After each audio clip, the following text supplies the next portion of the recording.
हमने mathematical logic बताए थे पूरा डिटेल में, और सारा पैटर्न बता दिए हैं कि कैसे किसको अरेंज करते हैं, कैसे स्टेटमेंट लेते हैं।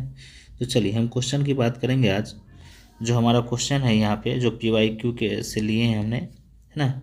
ये क्वेश्चन जो लिखा हुआ है वो 2025 में पूछा गया है हमारा, और वो भी 2 मार्क्स का पूछा गया है ना। कह रहा है क्या कि यूजिंग द ट्रूथ टेबल का बनाना है, और prove that the statement pattern P by conditional Q and this pattern are logically equivalent। कह रहा है कि इक्विवेलेंट है कि नहीं है, तो ये हमको दिखाना है। जैसे कि हमने बताया था कि स्टेटमेंट लेना है, P का स्टेटमेंट लेना है ट्रू ट्रू फॉल्स फॉल्स, और Q का स्टेटमेंट हम लोग लेते हैं ट्रू फॉल्स ट्रू फॉल्स। ठीक है। बाई कंडीशनल में क्या होता है कि हमारा ट्रू ट्रू मिलके ट्रू होंगे, फॉल्स फॉल्स मिलके भी ट्रू होंगे, अदरवाइज हम फॉल्स यूज करते हैं। ठीक है, ये हमारा एक स्टेटमेंट आया पहला। ठीक है। दूसरा है कि नेगेशन लगाते हैं हम। इसका यूज करने के लिए हमको क्या क्या यूज है वो पहले हम दिखा दिए हैं कि P एंड Q चाहिए। चलिए, तो P एंड Q की बात करते हैं। एंड का मतलब होता है कि P एंड Q, यहाँ से देखिए P और Q ट्रू ट्रू मिलके ट्रू, अदरवाइज क्या होते हैं फॉल्स। ठीक है। अब नेगेशन की बात करते हैं तो ये हो जाएगा false false true true. Alternate है तो फॉल्स ट्रू फॉल्स और ट्रू आएंगे। अब इसकी बात करते हैं कि ये दोनों में एंड लगाना। एंड का मतलब होता है कि ट्रू ट्रू मिलके ट्रू, अदरवाइज फॉल्स। ठीक है। अब है इस दोनों के स्टेटमेंट में हमको क्या लगाना है, और, है ना। जब दोनों के स्टेटमेंट में और लगाते हैं तो हमने बताया था कि फॉल्स फॉल्स मिलके फॉल्स होंगे, बाकी सब ट्रू। तो यहाँ देखिए ये फॉल्स फॉल्स मिलके फॉल्स होंगे, ये फॉल्स फॉल्स मिलके फॉल्स होंगे, अदरवाइज ट्रू होंगे। तो ये हमारा स्टेटमेंट आया। ये 2 मार्क्स के हो गए आपके। ठीक है। तो उसी तरह 4 मार्क्स के भी आते हैं, है ना। जैसे नेक्स्ट क्वेश्चन की बात करते हैं हम, तो ये हमारा क्वेश्चन है नेक्स्ट। अब ये क्वेश्चन जो कह रहा है कि आप, जैसे हम करंट सर्किट की बात किए थे, स्विच की बात किए थे, तो स्विच का एक क्वेश्चन है जो 2025 में भी पूछा गया, 2024 में भी पूछा गया है। अब इसको कह रहा है कि आप स्विचिंग टेबल पे आप इनपुट इंटर प्रेजेंट कीजिए आप। ठीक है। तो टेबल पे प्रेजेंट करना है। हमने बताया था कि ये दोनों जो है वो पैरेलल में है, और ये पैरेलल मिलके ये अब सीरीज में हो जाएंगे। तो पैरेलल के लिए जैसे S1 के लिए हम P यूज करते हैं और S2 के लिए हम Q यूज करते हैं। अब S1 डैश है तो हम नेगेशन ऑफ P और नेगेशन ऑफ Q कहते हैं। ठीक है। अब है इस स्टेटमेंट में देखेंगे कि P और Q जो है हमारा, यानी कि ये दोनों पैरेलल है। दोनों क्या है, पैरेलल। और पैरेलल के लिए हम लोग और यूज करते हैं, पैरेलल के लिए और यूज करते हैं P और Q हो गए। ठीक है। अब ये जो है पैरेलल वो सीरीज में भी है। ठीक है। तो सीरीज में, इसका मतलब किसके सीरीज में है, तो नेगेशन ऑफ P, और ये दोनों अपने आप में सीरीज है, इसलिए एंड लगाएंगे नेगेशन ऑफ Q, और सीरीज में होने के बाद एंड लगता है। तो इस स्टेटमेंट को हमको ट्रू टेबल पे दिखाना है। तो जैसे हम कहेंगे कि हमने बताया था कि स्टेटमेंट जब लेते हैं तो P Q लेंगे, है ना। फिर negation of P negation of Q का भी यूज है।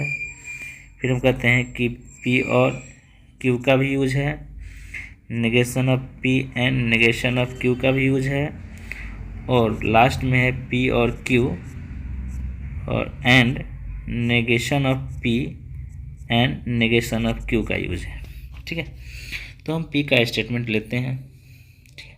ट्रू ट्रू फॉल्स फॉल्स, फिर लिखेंगे ट्रू फॉल्स ट्रू फॉल्स। उसके बाद नेगेशन ऑफ P की बात करते हैं तो फॉल्स फॉल्स ट्रू ट्रू, फिर हो जाएगा फॉल्स ट्रू फॉल्स ट्रू। उसके बाद और का मतलब होता है कि फॉल्स फॉल्स मिलके फॉल्स होते हैं। हम देखते हैं कि यहाँ और यहाँ फॉल्स है और बाकी हमारा ट्रू आएगा। ठीक है। अब इस दोनों में एंड की बात करते हैं तो ट्रू ट्रू मिलके ट्रू होगा, अदरवाइज हम कहते हैं कि फॉल्स आएगा। ठीक है, ये हमारा आ गया। अब है कि इस दोनों में क्या यूज करेंगे, एंड का मतलब होता है कि ट्रू ट्रू मिलके ट्रू होगा। तो इस केस में देखें कि दोनों ट्रू नहीं है यानी कि फॉल्स आएगा। यहाँ भी दोनों ट्रू नहीं है यानी कि फॉल्स, यहाँ भी दोनों ट्रू नहीं है यानी कि फॉल्स, और यहाँ भी हमारा फॉल्स आएगा। इसका मतलब है कि इस सर्किट से यानी कि करंट हमारा फॉलो नहीं करेगा। ठीक है, क्योंकि इधर सारे फॉल्स आ गए हैं। अब सारे फॉल्स आते हैं तो इसको बोलते हैं कंट्राडिक्शन भी, यानी कि हम इसको कह सकते हैं कि दिस स्टेटमेंट है ना इज कंट्राडिक्शन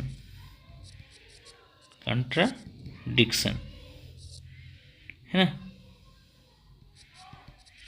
तो कंट्राडिक्शन भी होता है, और इसको कह सकते हैं कि so no current will follow in the circuit है, तो कोई करंट फॉलो नहीं होगा। लेकिन ये स्टेटमेंट बनाना है, ये अगर इस तरह बनाते हैं तो 3 मार्क्स आपको मिल जाते हैं। ठीक है, नेक्स्ट क्वेश्चन की बात करते हैं हम कि 2024 में भी पूछा है एक और क्वेश्चन। हमने बताया था कि 2-3 मार्क्स के हमेशा क्वेश्चन पूछे जाते हैं, हर एक ईयर 5 मार्क्स के क्वेश्चन पूछे जाते हैं। अब इसको भी कह रहा है कि ट्रू टेबल स्टेटमेंट पे आप दिखाइए, और नीचे हमारा स्टेटमेंट लिखा हुआ है। तो सेम स्टेटमेंट यानी कि पी का स्टेटमेंट हम लोग लेते हैं ट्रू ट्रू फॉल्स फॉल्स, उसके बाद हो जाएगा ट्रू फॉल्स ट्रू फॉल्स।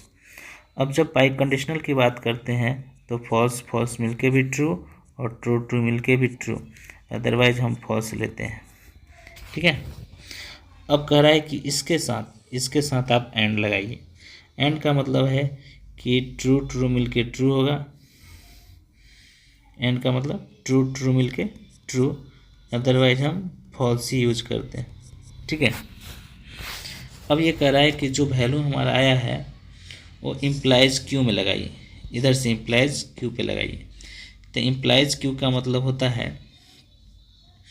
या कंडीशनल बोलते हैं, कंडीशनल स्टेटमेंट में क्या होते हैं हमारे कि ट्रू ट्रू मिलके ट्रू होंगे, जैसे ये ट्रू मिलके ट्रू होंगे है ना, और यहाँ भी फॉल्स मिलके ट्रू होंगे। ठीक है, यहाँ भी देख रहे हैं फॉल्स मिलके ट्रू होंगे, लेकिन यहाँ ट्रू और फॉल्स, तो ट्रू फॉल्स दोनों अलग है, तो ये डिपेंड करेगा क्यू पी पे, किस पे, पी पे। तो पी हमारा ट्रू है तो यानी कि ये ट्रू हो जाएगा है ना। तो ये टोटोलॉजी कहलाता है, यानी कि हम कह सकते हैं इस तरह का हम अरेंज करके और ट्रू टेबल पे हम लोग दिखाएंगे। ठीक है, फिर नेक्स्ट क्वेश्चन इसी तरह पूछा गया था, तो इस तरह का क्वेश्चन पूछा जाएगा तो इजीली आपसे बन जाएंगे। अब जैसे नेक्स्ट क्वेश्चन है, देखो इस तरह का 2023 में भी हमारा कुछ ऑब्जेक्टिव क्वेश्चन पूछे जाते हैं। कह रहा है कि पी और क्यू इस तरह लीजिए कि फॉल्स आना चाहिए और बाई कंडीशनल भी फॉल्स आना चाहिए। तो पहले बात करते हैं कि अगर दोनों ट्रू है तो पी एंड क्यू ट्रू ही होंगे, यानी कि हमारा ये कह रहा है फॉल्स आना चाहिए, यानी कि पहला गलत है। दूसरा देखिए कि पी और क्यू एंड लगाएंगे तो हमारा फॉल्स आएगा। अब देखिए पी और बाई क्यू लगाएंगे तो यानी कि दोनों अलग है, क्यू पे डिपेंड करता है, तो ये भी फॉल्स आएगा, यानी कि हमारा बी स्टेटमेंट सही है। ठीक है, तो इस तरह भी स्टेटमेंट आपके ऑब्जेक्टिव क्वेश्चन रहते हैं, तो आसानी से आप इसको लगा सकते हैं। फिर नेक्स्ट क्वेश्चन की बात करते हैं हम, तो कुछ क्वेश्चन में जैसे आइडेंटिटी लॉज, एसोसिएटिव लॉ, बहुत सारे लॉ बताए थे हम, डिस्ट्रीब्यूटिव लॉ, तो ये सारे लॉ याद रखते हैं। उसमें एक आइडेंटिटी लॉ भी आता है हमारा। तो जैसे आइडेंटिटी लॉ में क्या होता है कि जैसे पी और एफ मतलब फॉल्स, पी का कोई भी स्टेटमेंट दे और एफ लिखें तो ये हमारा पी के बराबर होता है, या फॉल्स और P is equal to P ही होता है। ठीक है। या हम कह सकते हैं कि पी एंड एफ का वैल्यू एफ ही होता है ना। पी और ट्रू का वैल्यू ट्रू होगा, पी एंड ट्रू का वैल्यू पी होता है। अब कैसे, जैसे मान लो कि पी स्टेटमेंट हम ले लिया इस तरह, ट्रू ट्रू फॉल्स फॉल्स। अगर हम इधर फॉल्स फॉल्स का मतलब सभी फॉल्स ले लिए, तो हमारा ये स्टेटमेंट अगर हम पी और एफ लगाते हैं, पी और एफ लगाते हैं, तो और का मतलब होता है कि फॉल्स फॉल्स फॉल्स ही होते हैं, फॉल्स फॉल्स फॉल्स ही होंगे। ठीक है। तो अब यहाँ देखते हैं कि हमारा जो स्टेटमेंट आया है वो कैसा आ गया कि P और F अगर P के बराबर है कि नहीं। तो देखो तो फॉल्स, ये भी फॉल्स क्योंकि दोनों फॉल्स हैं, अदरवाइज ट्रू, अदरवाइज क्या ट्रू। तो देखो ये टोटल P के बराबर ही आ गया, तो ये हमारा आइडेंटिटी लॉ हो गया। ठीक है। तो इसी तरह जो भी लॉ है तो इसको हम लोग याद रखेंगे कि P और F फॉल्स या फॉल्स और P के बराबर ही होता है, P एंड F फॉल्स ही होते हैं। अगर हम जैसे P एंड F निकालें तो देखो ट्रू ट्रू मिलके ट्रू होता है, इसमें दोनों ट्रू मिलेगा ही नहीं, दोनों ट्रू मिलेगा नहीं, इसका मतलब है कि सब फॉल्स ही हो जाएगा, तो फॉल्स ही आएगा। ठीक है। तो ये लॉ होता है क्योंकि हम आगे जो क्वेश्चन है उसमें यूज करेंगे। ठीक है। तो जैसे नेक्स्ट क्वेश्चन की बात करते हैं हम, दिया गया है वो कहीं भी नहीं लिखा है कि टेबल ट्रू टेबल पर लगाना है, ये कह रहा है कि given the using logical expression के फॉर्म में लिखना है। किस फॉर्म में, लॉजिकल एक्सप्रेशन के फॉर्म में, और इसका कंक्लूजन भी यानी कि कौन सा आप रूल यूज कर रहे हैं वो लिखना पड़ेगा। जैसे हम S1 को मानते थे P और S को नेगेशन ऑफ P, S2 को नेगेशन ऑफ Q, और ये हो जाएगा हमारा Q। तो देखिएगा कि ये दोनों जो है हमारा ये पैरेलल है, तो पैरेलल के लिए हम यूज करते हैं, और जैसे कहते हैं कि नेगेशन ऑफ P और नेगेशन ऑफ Q। ठीक है। और ये सीरीज में इसलिए एंड P लगा देंगे, यहाँ एंड Q लगा देंगे, है ना। अब इसको आपको दिखाना है, लेकिन इसको कैलकुलेशन लिखना है, एक्सप्रेशन करना है, तो हम इसका प्रॉपर्टी यूज करेंगे, या जो भी प्रॉपर्टी हम लोग पढ़े हैं एसोसिएटिव लॉ, डिस्ट्रीब्यूटिव लॉ, तो वो सब यूज करते हैं। अब देखो हम एसोसिएटिव लॉ में पढ़े कि P एन Q या P and negation of P और नेगेशन ऑफ Q को एक साथ रखो और एंड Q, ये हमारा एसोसिएटिव लॉ होता है, एसोसिएटिव लॉ। ठीक है। अब है कि जब हम इसको ब्रेक करेंगे दो पार्ट में ऐसे, फिर एक इधर, तो इसको बोलते हैं डिस्ट्रीब्यूटिव लॉ। डिस्ट्रीब्यूटिव लॉ, तो डिस्ट्रीब्यूटिव लॉ में क्या होता है कि P and negation of P और P and negation of Q and Q लिखते हैं। ठीक है। अब देखो ये दोनों का वैल्यू हमने बताया था कि P and negation of P का मान हो जाता है F। किसमें बताए थे हम लोग, है ना। तो याद होगा प्रॉपर्टी आप लोगों को, तो उसमें देखिएगा कि हमने बताया था कंप्लीमेंट लॉ में, कंप्लीमेंट लॉ में बताया था कि P और नेगेशन ऑफ P का मान फॉल्स होता है। अब देखिए हमने बताया था कि फॉल्स और P का मान P होता है आइडेंटिटी लॉ में, आइडेंटिटी लॉ में। तो देखिए ये मान लो कि पूरे P है, यानी कि ये टोटल मिलके P and negation of Q ही हो जाएगा, है ना, और एंड लिखेंगे हम Q, तो इसको बोलते हैं आइडेंटिटी लॉ, आइडेंटिटी लॉ। ठीक है। अब जैसे ही इसको हम इसके साथ रख देंगे P and negation of Q and Q, ठीक है, तो ये फिर हो जाएगा कंप्लीमेंट लॉ, है ना। अब इसमें देखो कंप्लीमेंट जैसी लॉ लगाएंगे यहाँ पे, तो पी एन क्या हो जाएगा, एफ। कंप्लीमेंट लॉ लगा दी हम, तो पी इंटरसेक्शन एफ, और सॉरी इंटरसेक्शन कर रहे हैं, एंड कहेंगे। अब बताए थे कि पी एन एफ जब निकालेंगे तो इसका वैल्यू एफ ही आ जाएगा।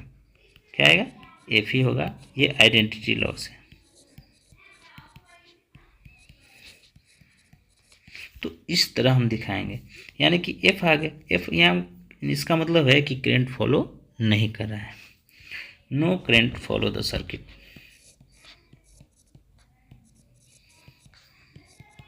फ्लो द सर्किट, ठीक है।